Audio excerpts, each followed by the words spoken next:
Olá, amigos! Que alegria nós nos reunirmos mais uma vez para estudarmos juntos a doutrina espírita, buscarmos unir todo o conhecimento que a ciência nos traz, a magnitude dos conhecimentos iluminados deixados pela doutrina espírita. Não há dúvida que a doutrina espírita é sempre contemporânea, é incrível. Conforme nós vamos estudando as definições mais modernas, as descobertas da ciência, nós vamos então retornando com esses caminhos novos para a doutrina espírita, com uma visão diferenciada, porque houve uma amplitude do nosso conhecimento intelectual que nós precisamos aprender a trazer para o conhecimento que a doutrina nos traz, nos tornando então detentores daqueles que têm a estrutura moral associada ao desenvolvimento intelectual. Nós somos surpreendidos ao reler as orientações da doutrina espírita com o quanto efetivamente a doutrina espírita é contemporânea. Eu imagino que daqui 100 anos, quando nós estaremos vivendo uma outra situação no planeta Terra, e nós formos então trazer as últimas descobertas da ciência para a doutrina espírita, veremos as raízes, os pilares dessas descobertas dentro da doutrina ao olhar novamente os textos do Espírito de Verdade. Então, nós estamos constantemente sendo surpreendidos e aprendendo com este processo.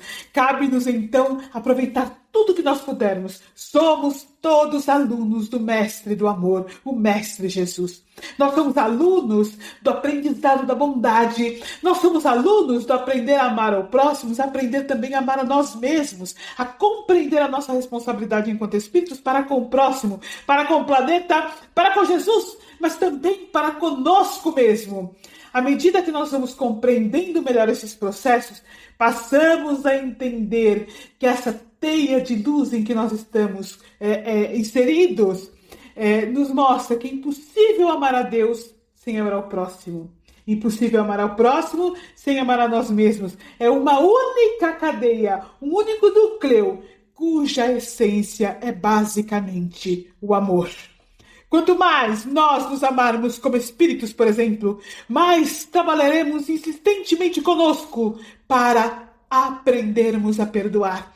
Quanto mais nos amarmos como espíritos, mais desejaremos estar livres enquanto espíritos. E para estar livres enquanto espíritos, precisamos nos conhecer a fundo, nos libertar do ego, aprender a controlar os caminhos que nos envolvem, vivenciar mais a vida do espírito, nos desmaterializando, aprendendo a usar a matéria apenas como um instrumento de evolução, entendendo que tudo são recursos que Deus, nosso Pai, nos deixa para que a nossa consciência possa se expandir. Então, por exemplo, o dinheiro. Nós não precisamos condenar o dinheiro, ele é necessário para a evolução. A questão é que o dinheiro deve ser visto como um dos instrumentos. Somos dotados de valores financeiros que nos permitem abundância, temos responsabilidade para com esta energia que está ali materializada na forma de dinheiro.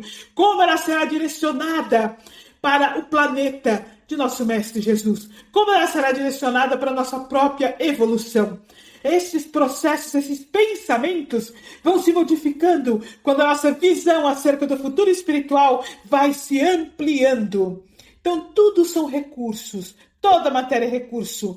E conforme nós vamos entendendo este processo, nós vamos tendo menos inveja. Nós vamos tendo menos ciúme. Nós vamos aprendendo a nos amar conforme nós somos. E aprendendo a nos amar, nós vamos aprendendo, como eu disse, a perdoar. Nós vamos aprendendo a compreender. Nós vamos aprendendo a ser benevolentes, a sermos indulgentes. Porque nos amamos e nós bastamos a nós mesmos junto do amor de Deus, nosso Pai. Isto são vários e vários múltiplos degraus do processo de evolução. Degraus que nós vamos subindo um a um. E olha que coisa incrível! Nós vamos subindo juntos, nos apoiando no conhecimento, ouvindo a doutrina espírita. Então, eu volto a dizer, é uma alegria compartilhar com vocês as cadeiras desta Universidade do Amor, chamada Doutrina Espírita, onde o reitor dirigente de todo esse processo se chama Jesus, o Cristo, nosso irmão maior, o arcanjo que governa o planeta Terra. Hoje nós vamos completar os nossos estudos do capítulo 2 do livro Evolução em Dois Mundos, em que nós falamos do corpo espiritual em si, né? A definição que André Luiz nos traz do corpo espiritual, e trouxemos Almino Zimmermann e outros autores para que nós pudéssemos estudar, onde ele começa a conceituar os centros vitais. Nós vamos então completar este estudo com um livro que eu gosto muito, que se chama A Anatomia da Esperança. Vou repetir. A Anatomia da Esperança. O autor é Dr. Jerome Gruppemann. Este livro não é um livro psicografado, ele não é um livro espírita, mas é um livro de conteúdo, eu posso repetir, um livro de conteúdo condizente com os ensinos da doutrina espírita. Dr. Jerome Gruppemann, eu vou ler só para vocês saberem de quem se trata. Ocupa a cátedra de Medicina Dina e Rafael Becanati na Escola de Medicina da Universidade de Harvard e é chefe de Medicina Experimental do Centro Médico Beth Israel Deaconess em Boston. Sua pesquisa concentrou-se nos mecanismos básicos de doenças do sangue, câncer e AIDS. Ele escreve sobre medicina e biologia na revista The New York Times e é autor de 2 livros de sucesso, A Medida de Nossos Dias e Segundas Opiniões, que inspirou um seriado de televisão. Em 2000, Gruppemann foi eleito para o Instituto de Medicina da Academia Nacional de Ciência Americana. Então, ele nos traz um livro incrível, A Anatomia da Esperança, porque ele passou por uma experiência, ele particularmente como médico, muito difícil. Ele teve um problema grave de coluna, precisou passar por uma cirurgia. Essa cirurgia gerou uma cicatrização muito ruim, o que gerou graves dores no corpo todo, a ponto dele ficar acamado.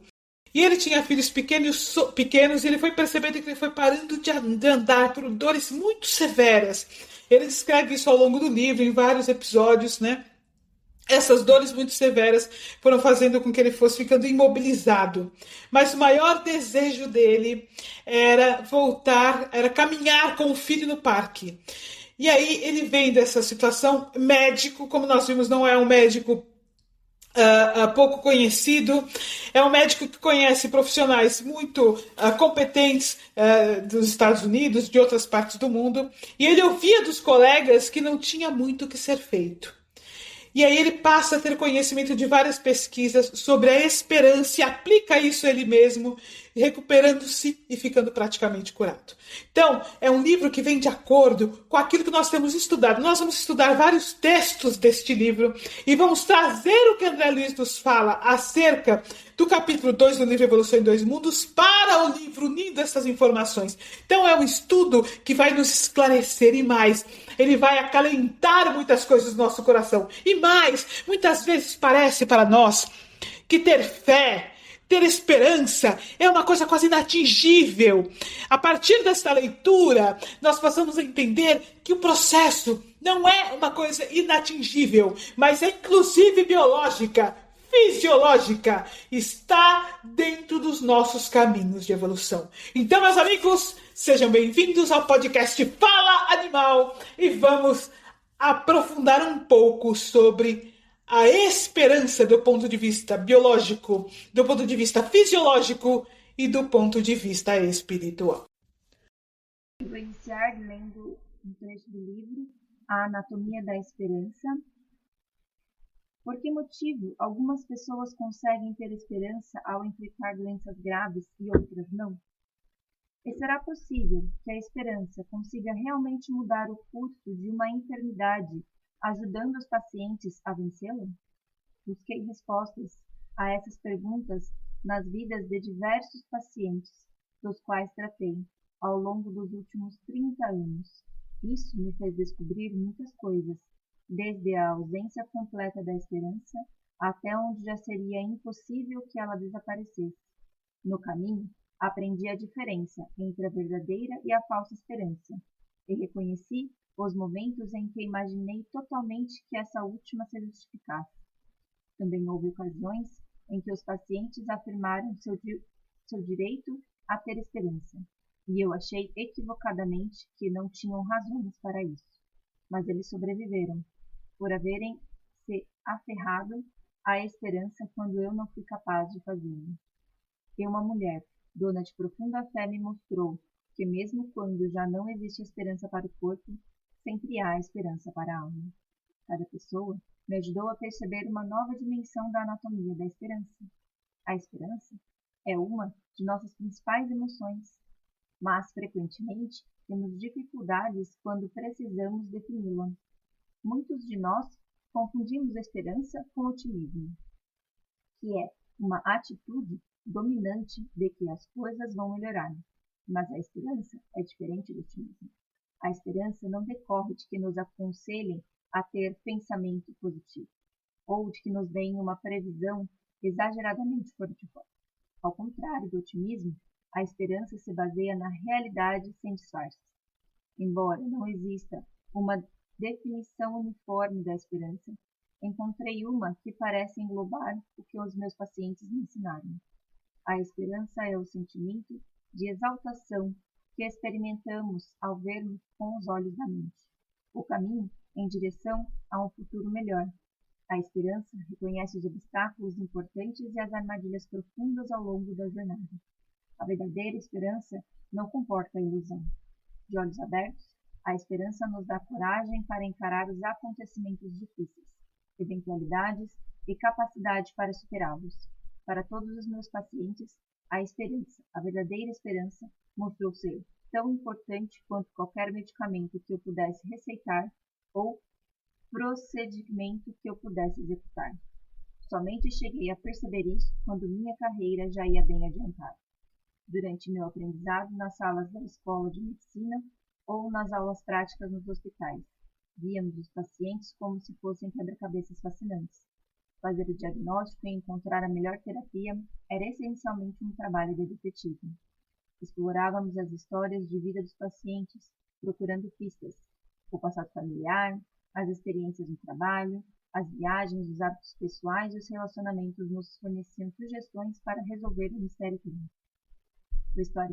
O histórico familiar dava informações sobre genes hereditários e sobre a forma pela qual estes predispõem a uma ou outra enfermidade. O local de trabalho permitia vislumbrar a possibilidade de exposição a produtos químicos carcinogênicos ou a metais venenosos. As viagens poderiam haver produzido contato com agentes patogênicos desconhecidos, existentes em regiões longínquas do mundo. Os hábitos, como de fumo ou de bebida, poderiam suscitar patologias e os relacionamentos ajudavam a revelar doenças sexualmente transmissíveis, como a sífilis, AIDS e gonorreia. Resolver um caso complexo e identificar o melhor tratamento é sem dúvida uma experiência altamente gratificante. Mas as experiências passadas e a história de vida dos pacientes dão aos médicos a oportunidade de explorar um outro mistério. Do que maneira a esperança e o desespero influenciam a equação da cura? Durante quase 3 décadas pratiquei hematologia e oncologia, tratando de pacientes com câncer, enfermidades do sangue, AIDS e hepatite C. Me trabalhei em meu laboratório estudando os genes e as proteínas que essas enfermidades alteram. Durante grande parte desse tempo, à cabeceira dos doentes ou no laboratório, deixei de levar em consideração o impacto da esperança nas doenças de meus pacientes. Claro que sabia de sua existência, mas tratava de focalizar a atenção na interpretação dos exames de laboratório, na leitura de tomografias e no estudo das biópsias, coisas essenciais para o diagnóstico e tratamento, porém insuficientes. O que faltava tinha de ser aprendido pela experiência. Era preciso que eu fosse objeto de um teste, não uma prova acadêmica em papel, e sim o teste de superar a adversidade, tanto como médico quanto como paciente. Existe vasta literatura não científica afirmando que as emoções positivas afetam o corpo, na saúde e na doença.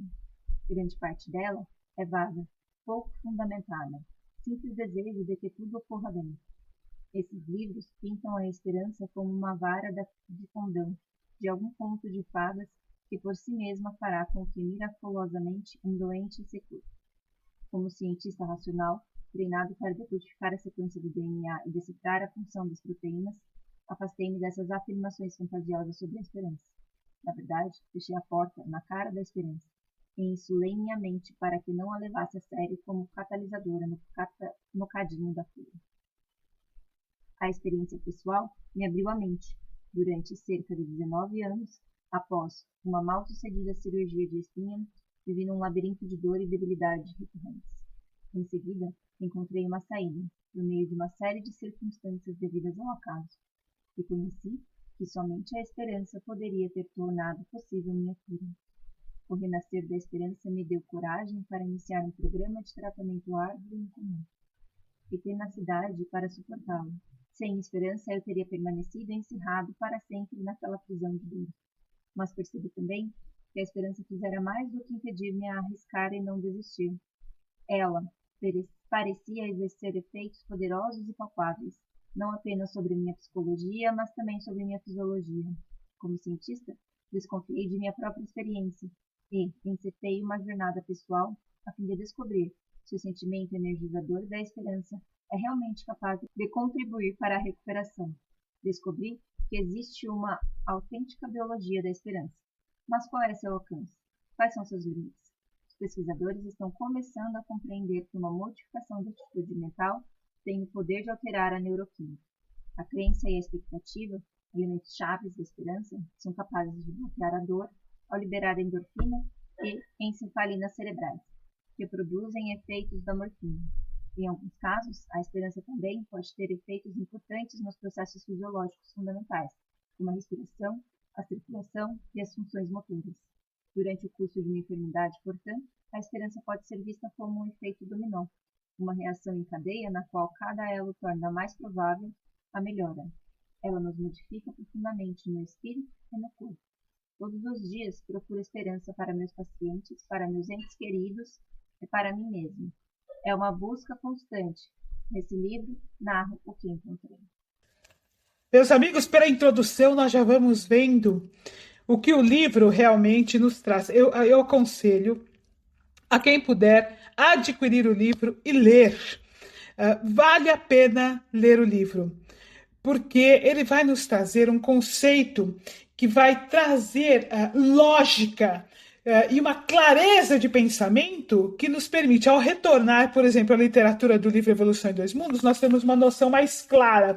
Então ele vai falando para nós aqui, nessa colocação, né, da própria história dele, que ele vai detalhar mais no livro dos períodos que ele passou e assim por diante, mas ele faz um resumo da história pela qual ele passou, e do quanto a esperança foi importante, e do quanto a esperança faz uma cadeia, inclusive hormonal, conforme ele cita no texto, quando ele fala, olha, a crença e a expectativa, elementos chaves da esperança, são capazes de bloquear a dor ao liberar endorfinas e encefalinas cerebrais, né?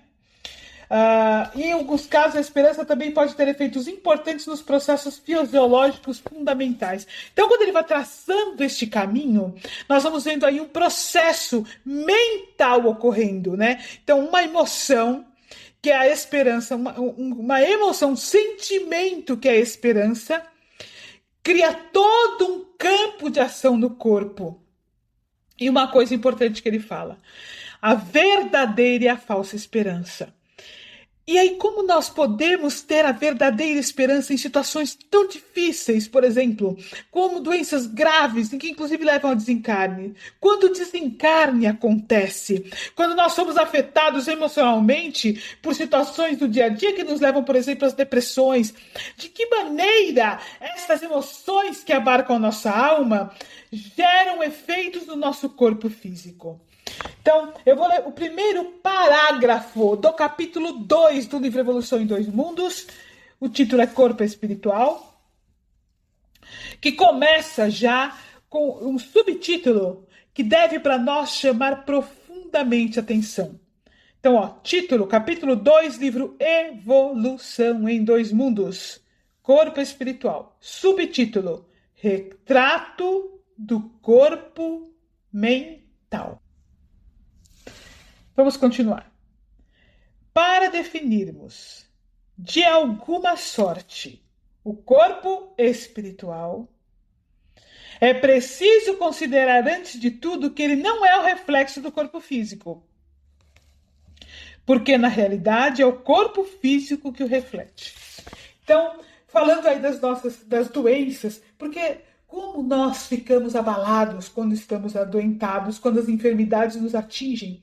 Como ficamos abalados quando recebemos um diagnóstico de doenças graves, de uma doença difícil, né? Como ficamos abalados quando um médico nos diz, por exemplo, o risco de nós desencarnarmos? Como ficamos abalados quando algo nos afeta que não nos levará ao desencarne, mas nos levará a uma imobilidade, por exemplo. Então, estou dando alguns exemplos, mas essa situação ela se expande, ela é uma rede que engloba inúmeras situações. Então, quando nós temos, veja só, um processo de uma enfermidade no corpo físico, na verdade, conforme nós já dissemos, esta enfermidade se iniciou primeiro no corpo espiritual. Exatamente isso que André Luiz está aqui nos dizendo, que o nosso corpo físico é um reflexo do corpo espiritual. Então, a primeira coisa a nós pensarmos, nós enquanto espíritas, ainda que o médico que nos atende não tenha esta compreensão, ainda que o médico que nos atende vá tratar especificamente do nosso corpo físico, é nos lembrarmos, se eu adoeci no corpo físico, é porque o meu corpo espiritual adoeceu primeiro, e o meu corpo físico, então, refletiu a enfermidade que está no corpo espiritual. Então, nós começamos daí esta linha de pensamento, esta linha de entendimento. Então, vou ao médico para tratar o corpo físico, mas eu preciso tratar o corpo espiritual. Como eu vou tratar o corpo espiritual? Buscando o tratamento espiritual. Numa casa espírita, se eu for espírita, numa casa espiritualista, se eu seguir uma diretriz espiritualista, numa igreja católica, se eu for católico, num templo evangélico, se eu for evangélico. Importante que eu procure um local onde a palavra, a ascendência profunda, a ligação que ali está, seja o evangelho de Jesus, o maior médico que já existiu. Porque é óbvio que as equipes espirituais de tratamento do corpo espiritual não estão apenas nos centros espíritas, estão em todos os locais em que haja o tratamento, a ligação com o evangelho. E vou dizer mais, muitas vezes também nos hospitais, muitas vezes nas clínicas, que nada tem de templo religioso, mas que tem profissionais realmente dedicados a cuidar das pessoas, a amar as pessoas. Então, a primeira coisa é nos lembrar, se eu apresentei uma enfermidade no corpo físico, se meu pai, se minha mãe, se meu tio, se meu filho, se meu irmão, minha esposa, meu esposo, apresentaram uma enfermidade no corpo físico, o núcleo dessa enfermidade, o início dessa enfermidade está no corpo espiritual. É essencial tratar o corpo físico, mas tanto quanto é essencial tratar o corpo físico, é essencial tratar o corpo espiritual. Então, essa linha de pensamento nós precisamos começar a ter. Preciso tratar o corpo físico, mas também preciso tratar o corpo espiritual. E aí eu sei que alguns de vocês estarão perguntando, mas os animais, as doenças começam primeiro no corpo espiritual? Podemos dizer que, tal qual nós, os próprios animais, são espíritos que coordenam o corpo espiritual.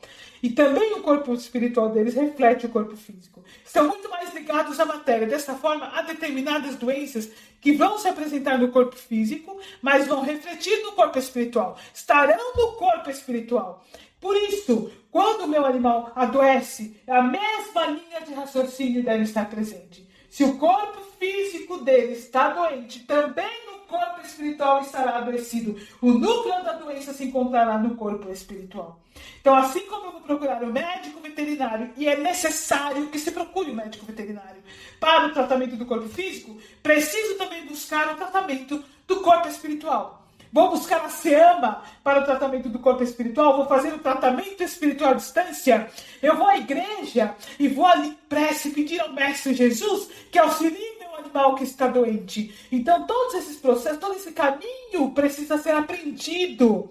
À medida que nós vamos tendo conhecimento, nós vamos nos entendendo como espíritos com corpos complexos que interagem entre si para a nossa existência nos dois planos de vida, conforme nós já tivemos a oportunidade de entender, tanto no plano físico quanto no plano espiritual, mesmo que estejamos reencarnados, nós habitamos as duas dimensões, a partir da nossa mente, de nossas emoções, de nossos sentimentos. Nós estamos internamente em contato com a dimensão espiritual. O nosso corpo espiritual faz essa interligação, está em contato tanto com o plano material a partir do nosso corpo físico, quanto com o plano espiritual a partir da nossa mente ou corpo mental, que nós vamos falar daqui a pouquinho. Então, este caminho, esse entendimento é o primeiro passo, a primeira linha de compreensão. Bom, adoeci, alguém que eu conheço adoeceu, a primeira coisa, precisa se tratar o corpo físico, mas também precisa se tratar o corpo espiritual. Puxa, mas eu não tenho acesso para dizer a esta pessoa que ela procure um tratamento espiritual, que ela vá à igreja que seja. Eu não tenho acesso para dizer a esta pessoa que leve o seu animalzinho, aquele espírito que está sob seus cuidados, a um tratamento espiritual.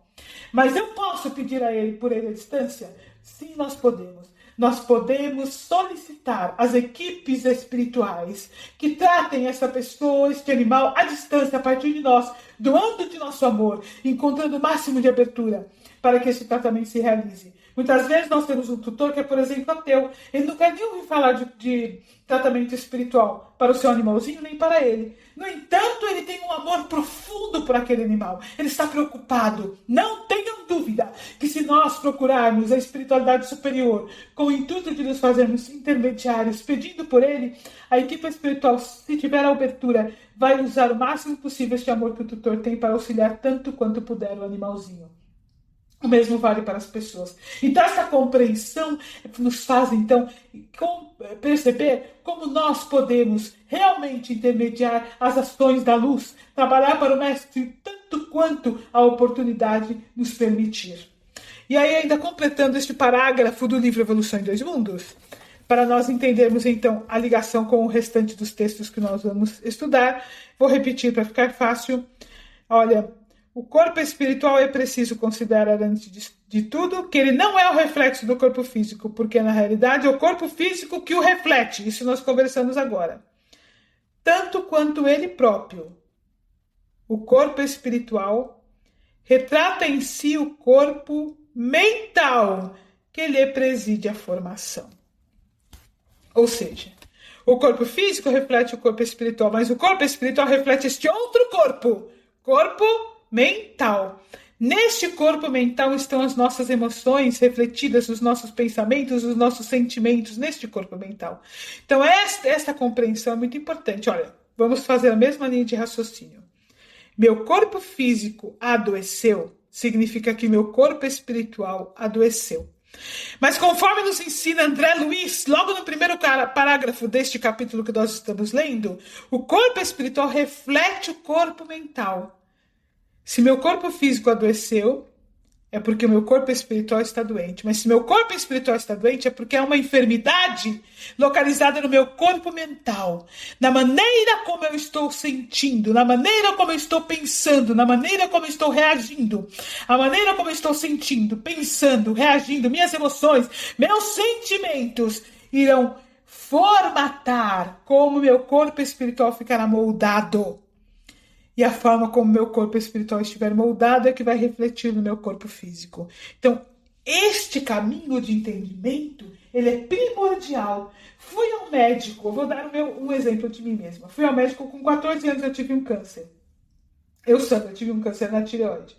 Cheguei, sentei lá, o médico me deu um diagnóstico. Sandra, você tem um câncer de tireoide. Se eu tive um câncer de tireoide, olha, no meu corpo físico, significa que a minha tireoide, no corpo espiritual, também estava com câncer. E o meu corpo físico apenas refletiu esse processo.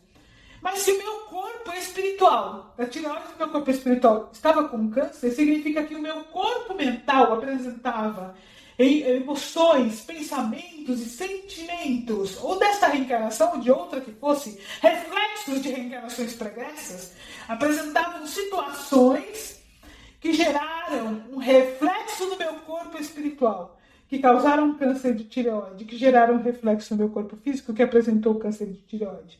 E como então, qual o ideal, o tratamento ideal?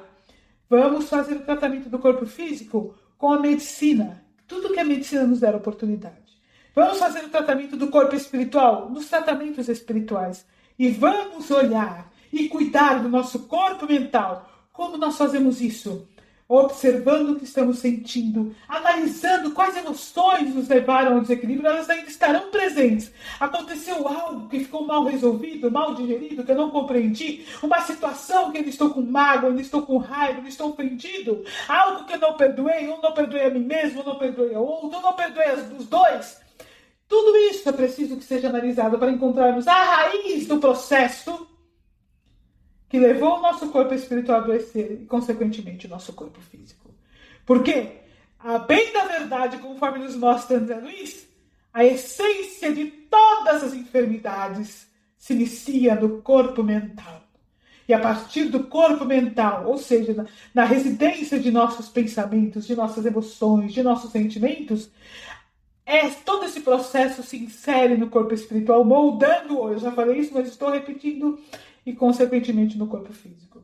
Somos uma gama complexa. É preciso olhar todas as dinâmicas, todas as polaridades, para que a verdadeira cura exista. A partir disso, a esperança passa a ser uma realidade.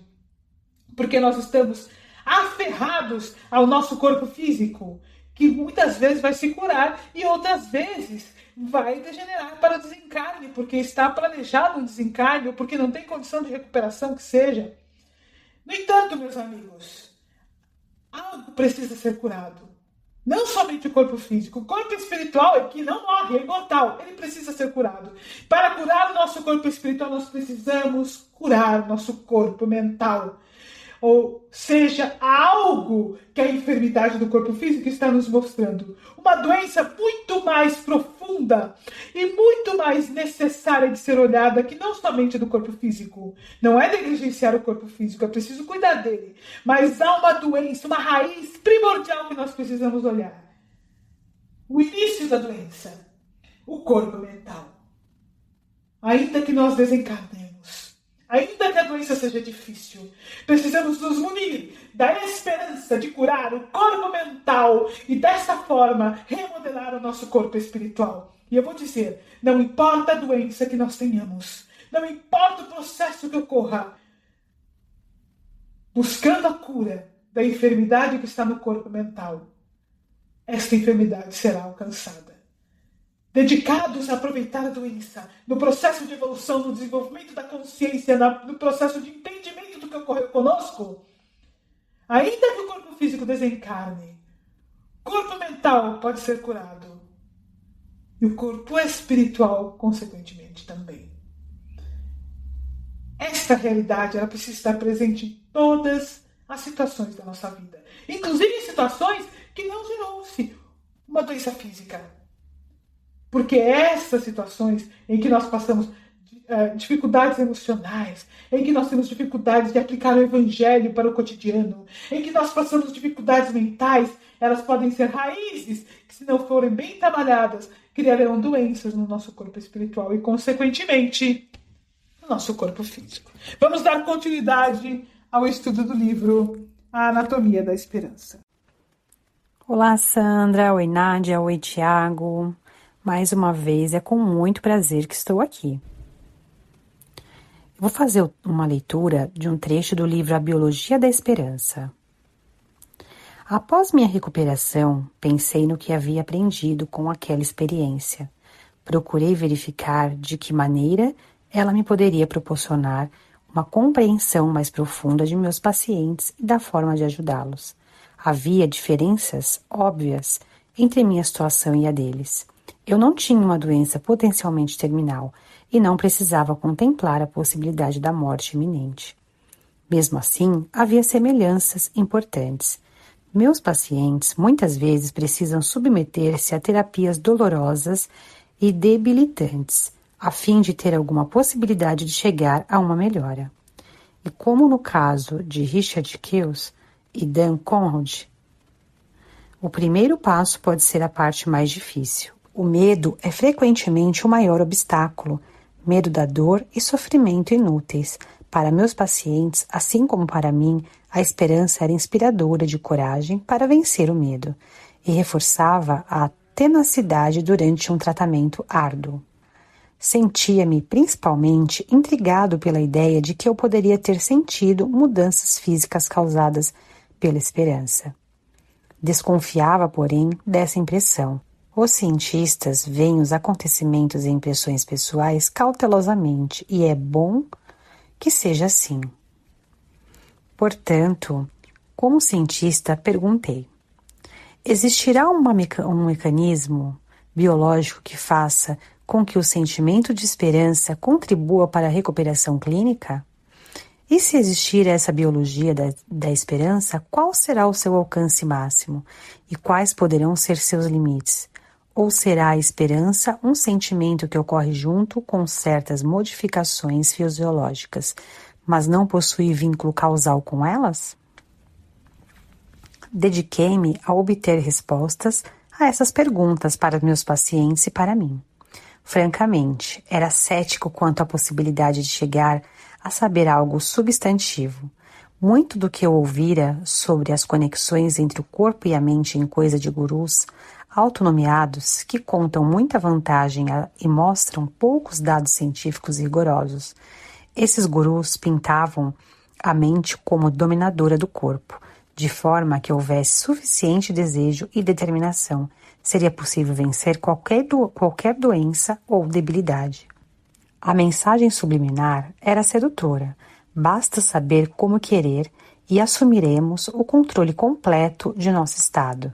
Essa posição tem sido mais focalizada em livros populares que eu lera e que exibiam inesperadas melhoras de doenças assustadoras. Em vez de considerar as curas como mistérios que mereciam investigações sérias, havia conclusões genéticas, que o lúpus cedera ao riso, que o câncer se curara com medicação. Como era possível que os contadores dessas histórias fizessem afirmações com tamanha certeza? Quantas pessoas riam e mesmo assim sofriam de lúpus?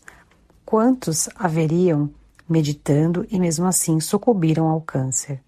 Durante 30 anos de prática da medicina, eu vira muitos pacientes que procuraram reduzir suas metástases por meio dessas modalidades, mas mesmo assim, os tumores cresciam. Na minha opinião, a explicação dos proponentes da conexão corpo e mente para esses casos piorava o calvário do paciente.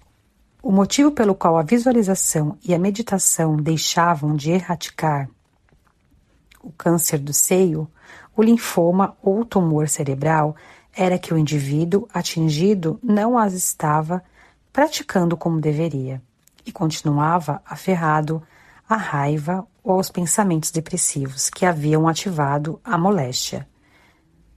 Essas emoções negativas bloqueavam os efeitos salutares do pensamento positivo. Em essência, invocar a conexão corpo e mente dessa forma culpava a vítima por sua própria enfermidade e, em última análise, por sua morte.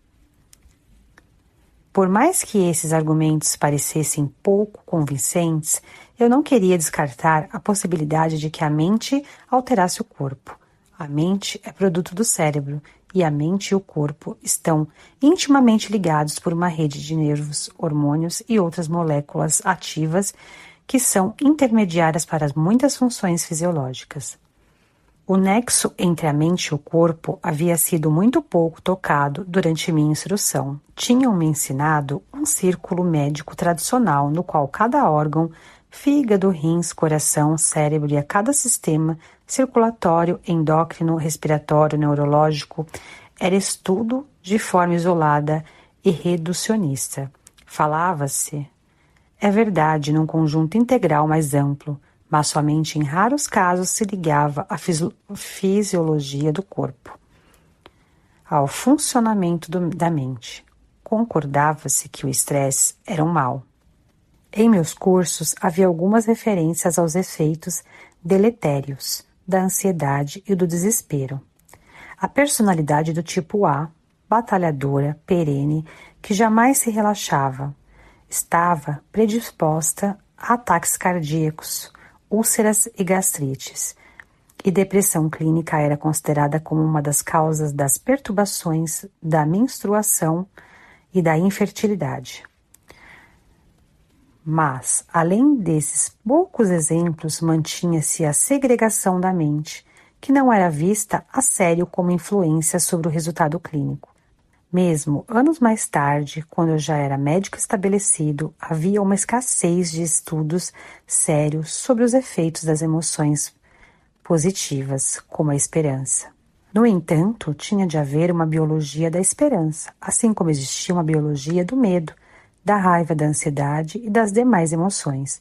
A pergunta fundamental não era saber se essa biologia existia, mas sim qual era o seu alcance. Minha busca começou no ano seguinte, ao término de meu programa de reabilitação. Tornou-se uma paixão, um desejo intenso e objetivo que gerava a mesma excitação de quando eu começava um novo projeto em meu laboratório ou experimentava uma nova terapia na clínica. Comecei tanto com as vantagens quanto com as desvantagens do neófito. Fui falar com psicólogos e psiquiatras experimentais, neurologistas, peritos em imagens e em químicas cerebrais, especialistas nos mecanismos da dor, no metabolismo e na fisiologia dos músculos. Algumas de minhas primeiras conversas foram com o Dr. Bruce, professor da Escola de Medicina da Harvard e diretor do Hospital McLean, uma das principais instituições de tratamentos e pesquisas psiquiátricas nos Estados Unidos. No início do século XIX, após a fundação do Hospital Geral de Massachusetts, a cerca de 15 quilômetros de distância no centro da cidade de Boston, McLean legou o dinheiro necessário ao sustento do hospital psiquiátrico que recebeu seu nome.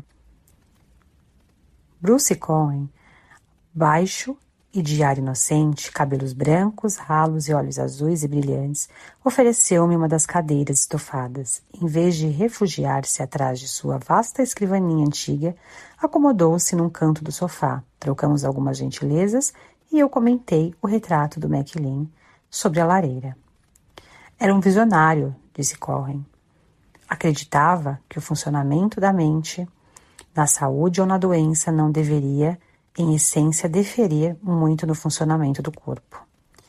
Eu havia me preparado para o encontro lendo alguns dos estudos e pesquisas de Cohen. Hoje em dia, é relativamente fácil ter acesso à obra de qualquer cientista. Bastam alguns cliques no mouse para conectar-se às ferramentas de pesquisa da Biblioteca Nacional de Medicina, que contém todos os estudos biomédicos publicados. O centro de interesse do Dr. Cohen era a base biológica da dependência às drogas. Então, que posso fazer pelo senhor? Perguntou ele. Pergunta genérica que costuma iniciar a entrevista do médico com um novo paciente. Expliquei meus objetivos, aprender tanto quanto possível sobre a forma pela qual uma emoção complexa como a esperança se formava na mente, de que maneira seria capaz de afetar a química do cérebro e como poderia modificar a filosofia do corpo. Contei rapidamente histórias de pacientes como George e Dan, e a história de minha própria recuperação. A fisionomia expansiva do Dr. Cohen se crispou numa concentração intensa. Balançava a cabeça ao ritmo de minha exposição, como se absorvesse cada palavra para compreendê-la bem. Assim começou ele. Nada do que o senhor descreve a respeito da forma pela qual a esperança pode afetar a dor e a debilidade, assim como a capacidade de correr riscos e reforçar a tenacidade, é estranho ao domínio da ciência. Na verdade, nossa equipe de pesquisadores está mapeando circuitos do cérebro, que sem dúvida, de certa forma, fazem parte daquilo que o senhor e seus pacientes experimentaram. Todos nós que trabalhamos neste campo, nada mais fazemos senão arranhar a superfície e algum dia olharemos para trás e perceberemos que sabemos muito pouco. Mas a ciência sempre começa assim. Meu próprio objetivo, compreender de que maneira ocorrem a dependência e o vício, tem a ver com a verificação de quais são os transmissores químicos e circuitos neurológicos do cérebro importantes para a motivação, para o estabelecimento de objetivos e a busca de recompensas, e para a permanência de comportamentos. E todos esses temas são relevantes para a sua pergunta. O Dr. Cohen se inclinou para a frente, na postura do professor que instrui o aluno. Para os propósitos de nossa conversa, precisamos definir os termos mente, corpo e alma. Nossas emoções, pensamentos, percepções, reflexos e desejos, que são atividade da mente, parecem existir como se fossem desincorporados, flutuando em um éter a vários centímetros acima de nossas cabeças. Evidentemente, isso não é verdade. A mente é uma manifestação do cérebro, o que consideramos produtos da mente. Pensamentos, sentimentos e emoções são uma poderosa mistura de compostos químicos e circuitos elétricos que evoluíram ao longo de milênios e ainda estão em transformação. O mesmo ocorre com a consciência, nossa lembrança do passado, percepção do presente e previsão do futuro. O corpo engloba o cérebro e, portanto, a mente, de maneira que a ideia de conexão mente-corpo somente acentua a artificialidade da separação de ambos, que sempre fazemos tradicionalmente. Eu comentei que me surpreendera, porque ele incluíra a alma no trio de termos a definir. A alma é fundamentalmente um conceito metafísico e religioso, onde reside a centelha divina. Para os agnósticos, a alma é duvidosa, para os ateus é uma ficção, mas para quem tem fé, a alma possui permanência, enquanto o corpo, inclusive o cérebro e a mente, não a possuem. A alma não é produto de agentes químicos cerebrais e circuitos de neurônios. Como cientistas, prosseguiu ele, reconhecemos que não existe maneira de localizar ou caracterizar especialmente essa entidade metafísica. Ela está além da ciência, é uma questão de fé, mas acrescentou o Dr. Cohen. Ele procurava dirigir-se a ela em seus pacientes, como médico que acredita na alma. Pensei comigo que Barbara Wilson ficaria contente em ouvir um médico como o Dr. Cohen colocar a alma em seu devido lugar. O Dr. Cohen fez uma pausa pensativa e disse que eu deveria começar minha exploração da biologia da esperança procurando estudar o efeito placebo.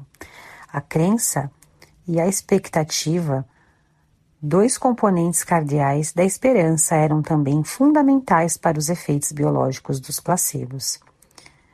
Fiquei surpreso. A palavra placebo, para mim, denotava algo falso. O Senhor se admiraria se soubesse o verdadeiro efeito dos placebos.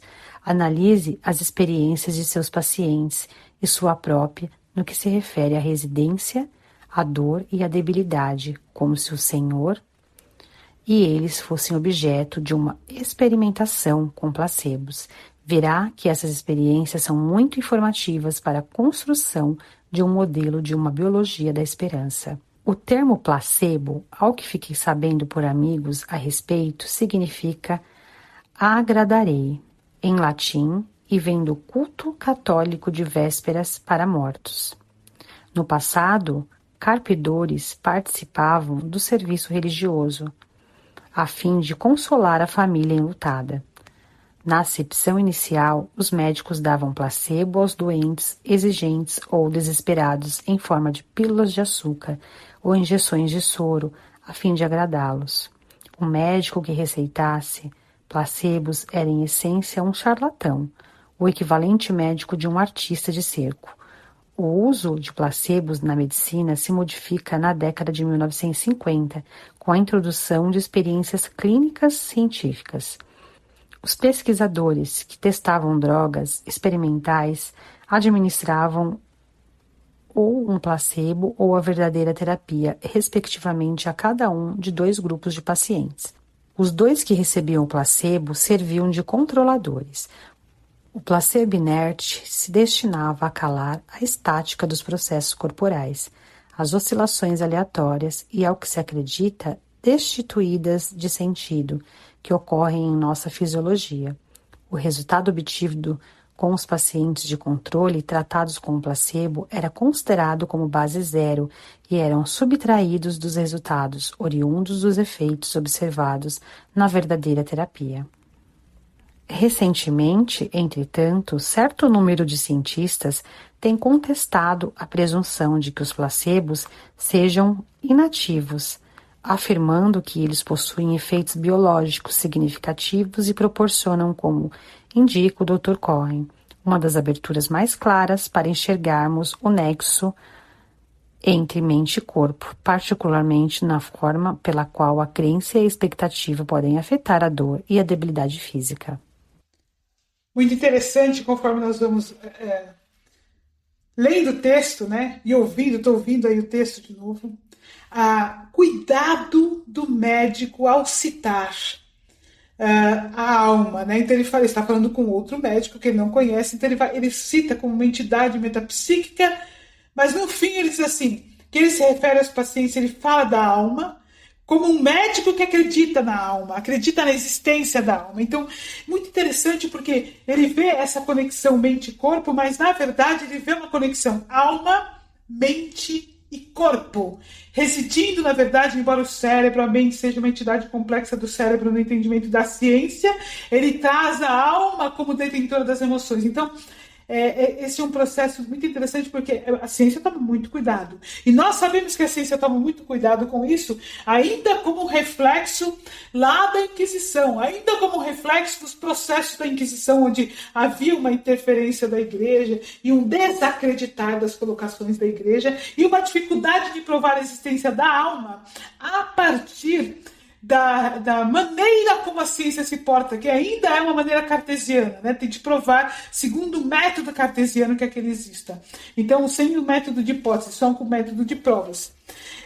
Isso dificulta muito no entendimento da existência da alma. Olha, nós estamos no ano de 2022 e ainda há muita dificuldade de se falar da alma em si. No entanto, muitos médicos acreditam na alma e acreditam em Deus, embora a ciência praticamente aritmética que eles aprenderam, aliás, Descartes que fundou, né, o método cartesiano, fundou também a aritmética. Então, a ciência tem a medicina, inclusive, uma forma aritmética, ele nos conta isso no livro, uma forma de dividir ao corpo como se fosse uma máquina. Muito difícil inserir a alma dentro desse processo. Então, eles ficam buscando todos os processos fisiológicos, químicos, que comprovem que as emoções, de alguma maneira, formam circuitos químicos. E a verdade é que eles encontram essa comprovação, porque ela existe.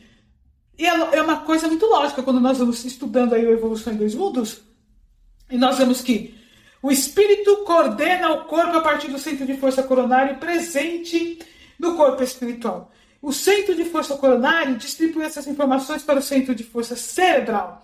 O cerebral distribui essas informações para os outros centros de força.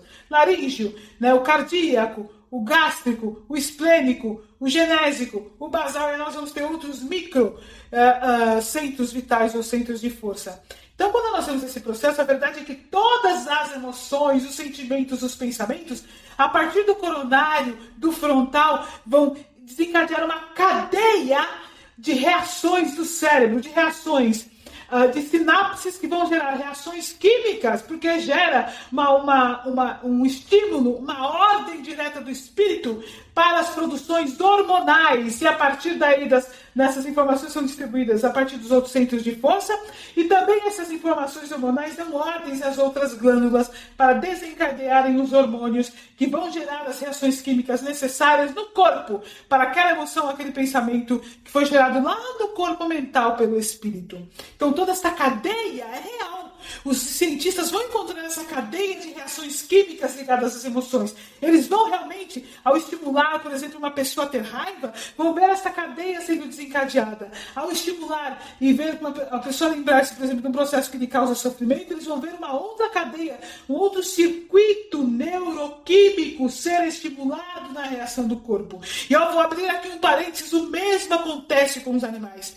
Quando nós estudamos a fisiologia, exclusivamente a fisiologia, que a medicina veterinária nos traz, ela traz toda uma cadeia de hormônios. A partir disso, quando um animal está em sofrimento, ele tem um desencadeamento químico. Quando ele tem medo, ele tem um desencadeamento químico, biológico. Então, todo esse processo acontece porque tudo que o espírito pensa, todas as emoções que ele traz, todos os sentimentos, gerarão uma ordem imediata, automática, a partir do centro de força coronário para todos os centros de força, e gerarão uma reação química e neural no nosso cérebro, no cérebro do animal, gerando um desencadeamento de informações para todas as células do nosso corpo, a partir da ordem que nós emitirmos, de maneira automática, ou seja, que estará no nosso inconsciente de forma inconsciente. Então, quando o médico procurar isso, ele vai encontrar esta cadeia. Ele vai encontrar este caminho. Muitos caminhos a ciência ainda não buscou. A esperança é um sentimento que a ciência ainda não buscou. Eu gostaria agora de olhar uma outra colocação que ele traz, que é a questão do placebo. Logo em seguida, nós não vamos ter tempo de estudar isso hoje. Se você quiser saber mais a fundo, pode ler o livro ou mandar sugestões para nós, que se nós conseguirmos, nós trazemos só o estudo do capítulo. Ele vai falar sobre várias páginas somente do efeito placebo. E fica muito claro de entender porque o processo de ordenação, da coordenação, né, das nossas células acontece partindo do espírito lá no corpo mental. O espírito, ou seja, nós mesmos, confiando no tratamento que está nos sendo ministrado, então, nos foi dado um remédio placebo. Nós olhamos, por exemplo, imaginando que nós temos uma infecção, nos foi dado um antibiótico. Ele é placebo, ele não é um antibiótico, na verdade. Ele é que seja um comprimido de açúcar. Mas nós olhamos e pensamos, agora eu vou ficar bom porque estou recebendo um antibiótico. Ao ingerir, a ordem que nós estamos dando para o nosso cérebro é: reaja. Nós estamos dizendo a partir do nosso corpo mental para o centro de força coronário: agora eu vou ficar bom. Vamos conseguir com o antibiótico debelar a infecção e imediatamente há uma ordenação para as nossas células para que elas possam debelar o processo infeccioso. Por isso, o placebo pode funcionar realmente.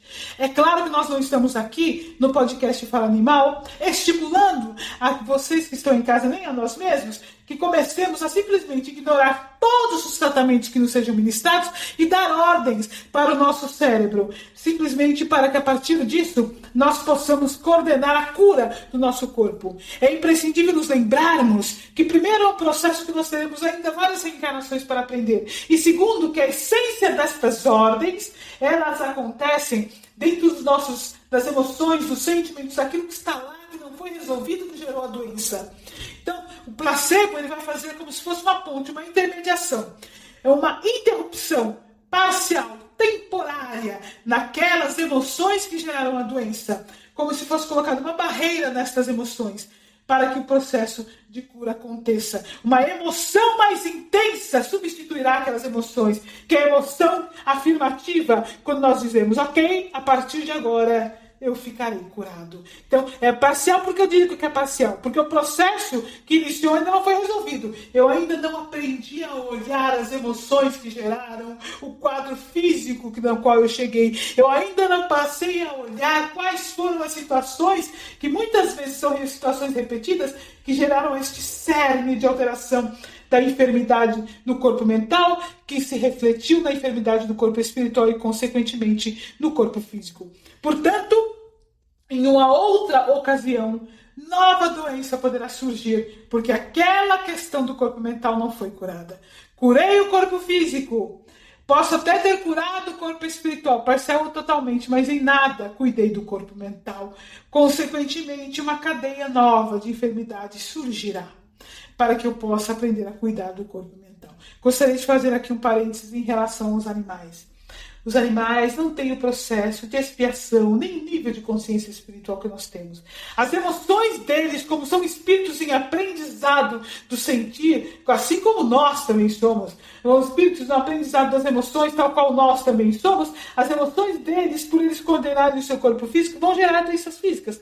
E muitas vezes apresentam doenças físicas apenas no corpo físico, porque é necessário que a matéria, como um instrumento, crie caminhos para a expansão da consciência. Aí sim, no caso dos animais, eu vou repetir isso, eu já falei no outro bloco, que essa doença física acaba migrando para o corpo espiritual, quando a doença física impactar o espírito, quando a doença física fizer com que ele observe aquilo. E muitas vezes é subclínico, nem chegou para nós ainda o diagnóstico, mas ele tem aquele mal-estar, isso desperta dentro desse processo de mal-estar que ele às vezes não está demonstrando uma alteração na consciência e, consequentemente, isso vai refletir no corpo físico, no corpo espiritual. Então, nós teremos essa doença se refletindo no corpo espiritual. Então, meus amigos, são aprendizados necessários. Quando nós adoecemos, precisamos aos poucos ir nos desapegando da vida, conforme nós entendemos, e montando em nossa mente a ponte complexa. Adoeci? O que será que houve no meu corpo mental que está gerando esta doença que eu estou apresentando? Olá, Sandra. Oi, Nádia. Oi, Natália. Tudo bem? Bom, eu vou fazer uma leitura do texto que tem o título de Medo e Esperança.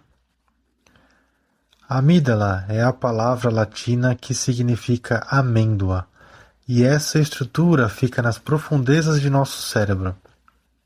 Seu nome foi dado pelos anatomistas antigos, que observaram sua forma semelhante ao daquela noz. Existem duas dessas estruturas no cérebro, uma do lado direito e outra no lado esquerdo. A amígdala é parte essencial da trilha que transporta o sentimento de medo. Joseph Ledoux, professor de ciência da Universidade de Nova York, fez produtivas pesquisas em roedores a fim de definir os circuitos que entram e saem da amígdala como reação a ameaças e perigos. Grande parte de seu trabalho está descrito em seus livros populares sobre a natureza das emoções.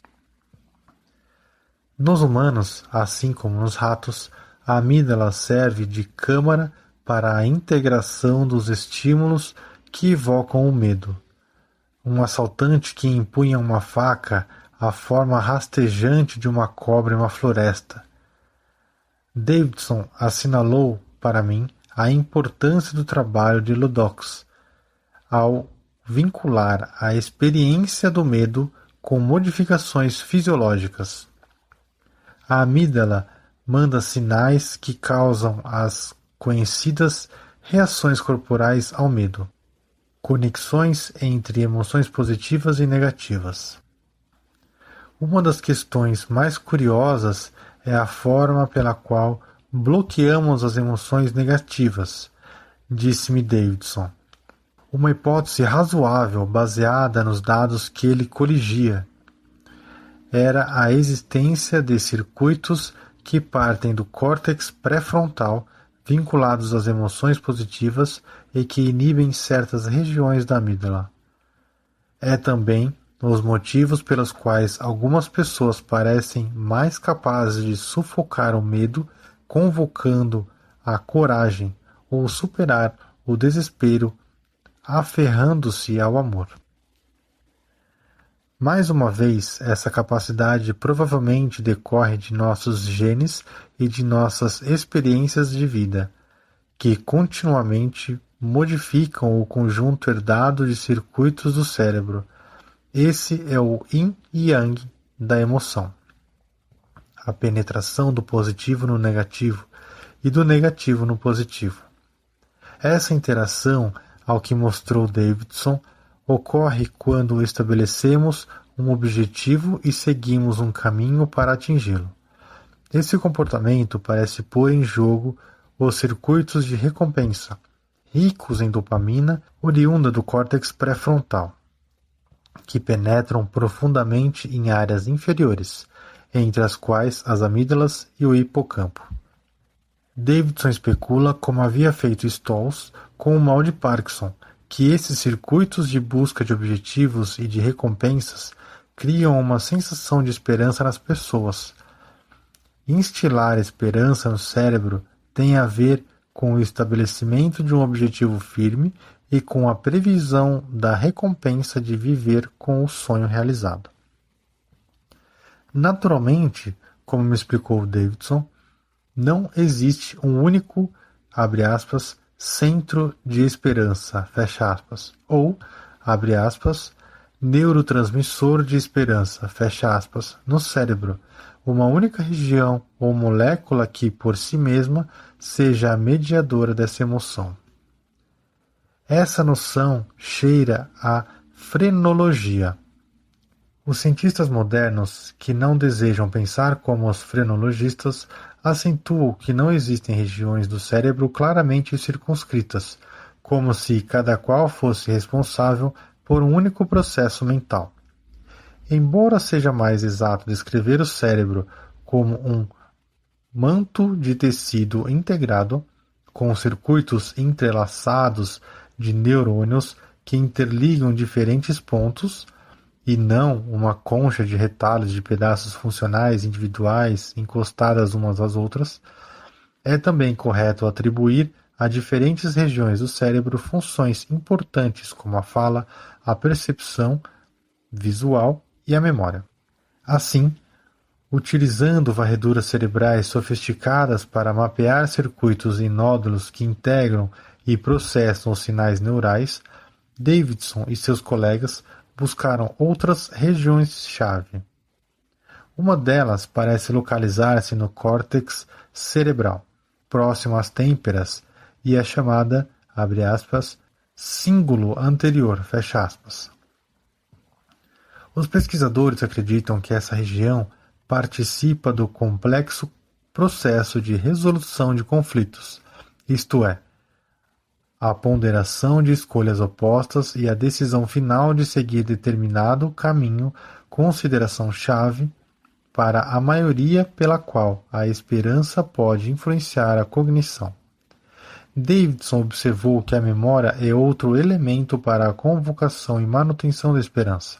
A esperança junta as informações e sentimentos derivados das circunstâncias atuais e também utiliza as experiências do passado, buscando modelos e orientações de outros indivíduos que passaram por situações aterrorizantes e a elas sobreviveram, sobrepujando probabilidades aparentemente escassas.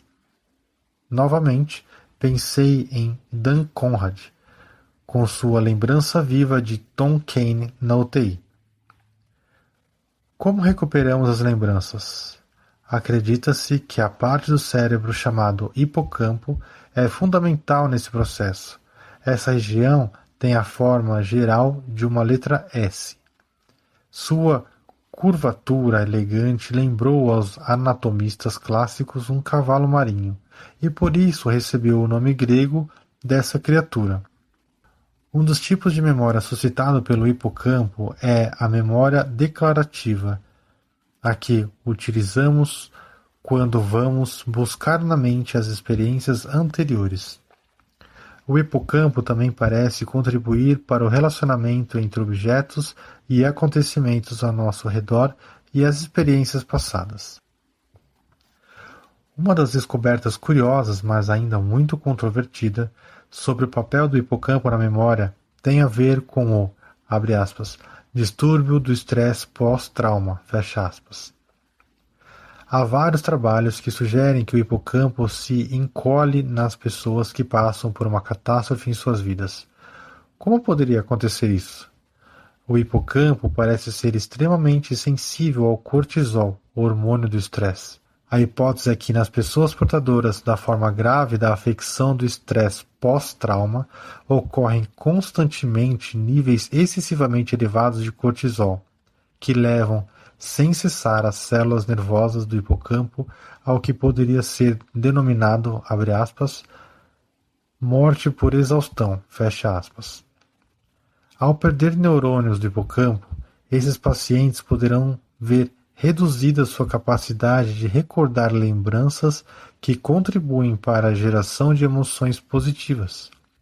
Uma hipótese alternativa baseada no estudo de gêmeos idênticos, um dos quais passou por um trauma e outro não, é que um hipocampo de dimensões pequenas indica predisposição à afecção pós-traumática, em vez de ser o resultado desse tipo de estresse.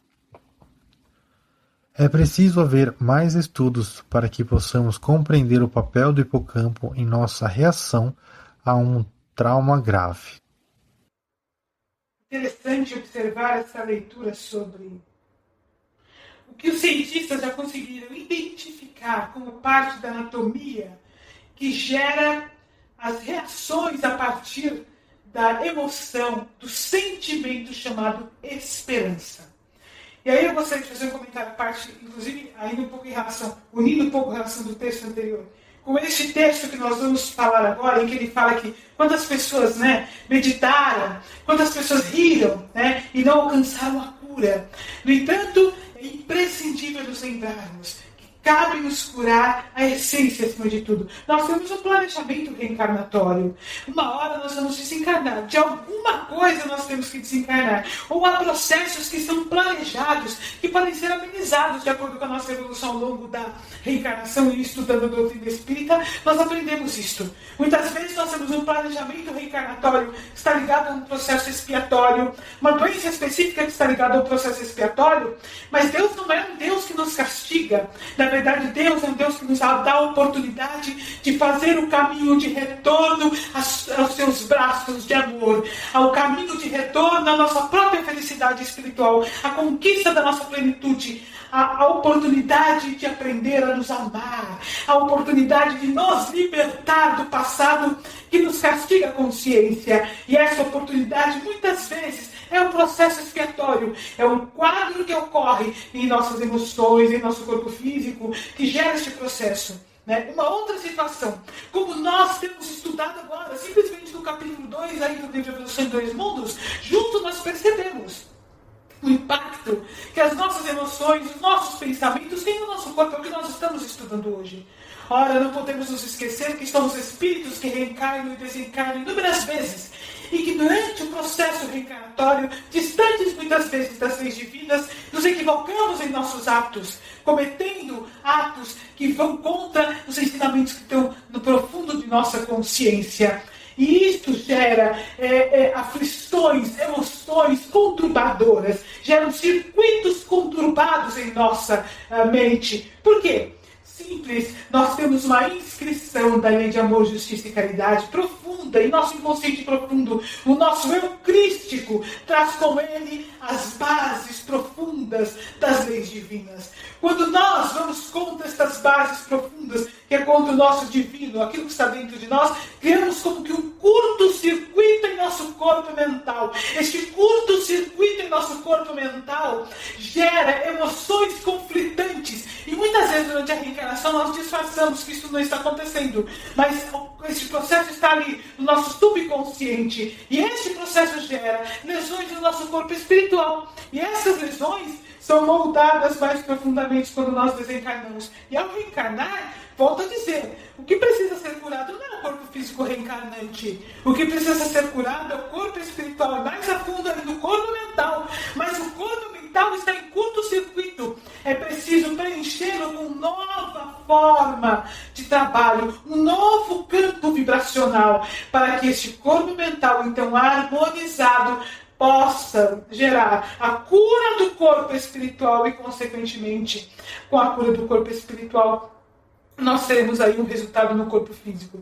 Mas quando nós trazemos a lesão do corpo espiritual, já de outra reencarnação, e esse processo vai se refletir no novo corpo físico reencarnante, essa lesão no novo corpo físico reencarnante, olha que coisa impressionante, a lesão no corpo físico reencarnante, que pode surgir logo que o espírito reencarna, pode surgir ao longo da reencarnação, não importa.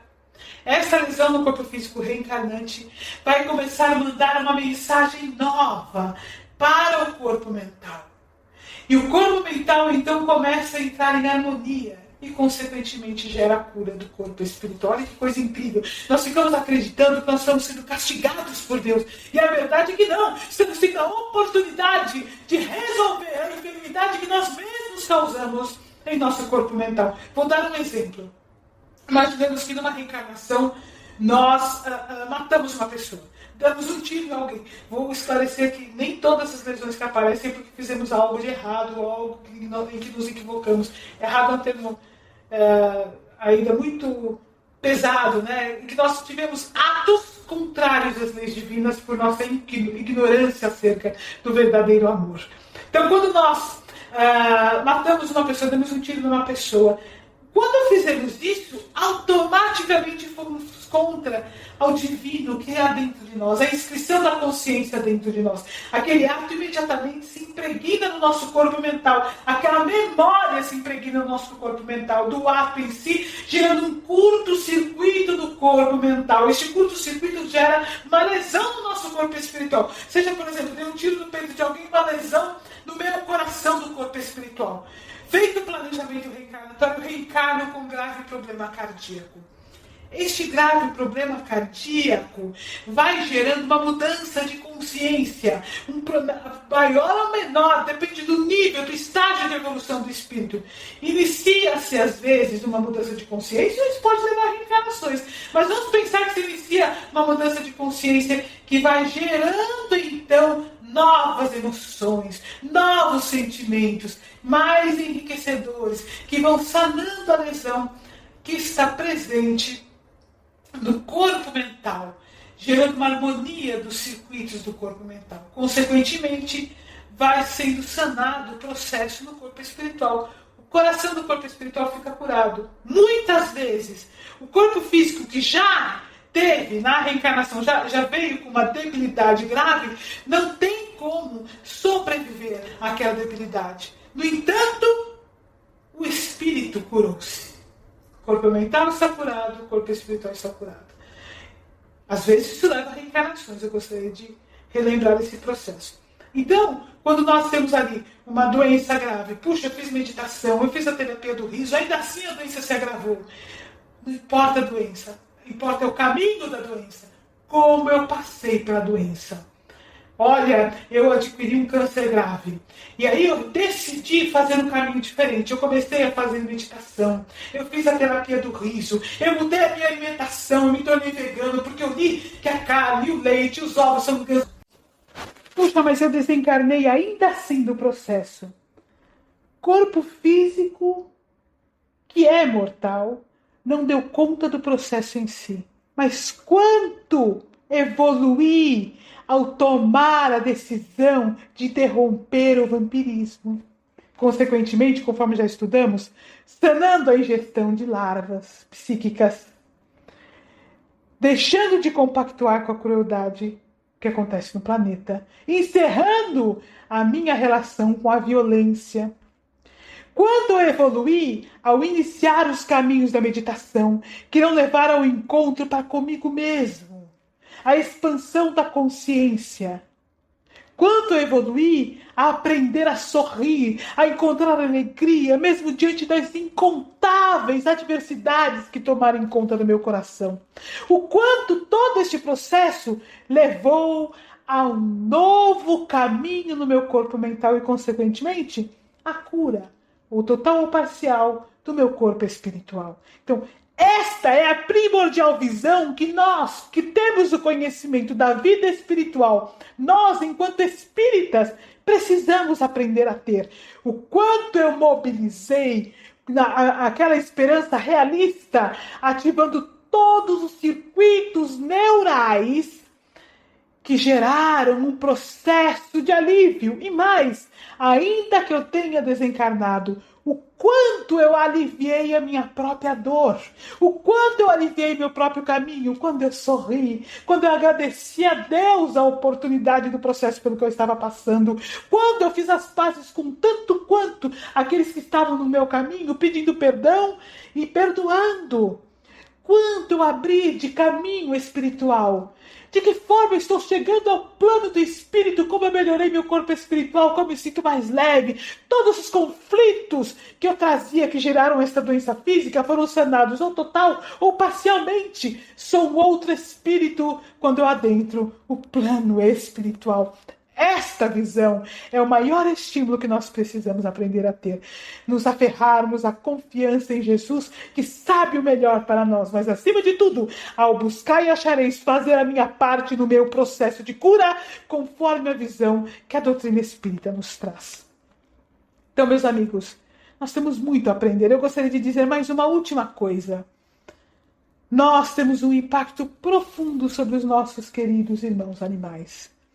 Escutando o texto falando de estresse pós-traumático, gostaria de dizer que Os animais têm amígdala, portanto eles têm medo. Os animais têm hipocampo, significa que as crueldades constantes que eles sofrem ao longo da vida. Por exemplo, uma vaca leiteira que todos os dias é torturada para ser retirado o leite, que teve o seu filhote separado dela e que ela chorou por ele vários dias e todos os anos ela tem um filhote que ela ama e que é separado dela ao longo de todo o seu caminho. Ou seja, esse processo constante gera também um estresse pós-traumático. Um estresse pós-traumático que nós vemos na SEMA com esses animais quando eles desencarnam. Qual o processo grave que eles estão apresentando, o trauma emocional, as dificuldades, as emoções difíceis. Eu queria dizer, ao longo da repetição desses processos, quanto nós tiramos da esperança dos nossos filhos animais. Então, meus amigos, olha, temos muito a pensar, porque os nossos atos influenciam a esperança do outro, para seja comparar com os animais ou com as pessoas. Nossas palavras têm impacto sobre as emoções do outro, sobre as cadeias neurais, químicas do outro. E esses impactam as nossas cadeias neurais e químicas, o nosso corpo mental. Saúde espiritual significa amar. Que Jesus nos abençoe a todos, que o Mestre nos perdoe os equívocos e nos auxilie nos traços de aprendizado do amor. Deixamos aqui um abraço sincero de todos os voluntários da SEAMA e até a semana que vem.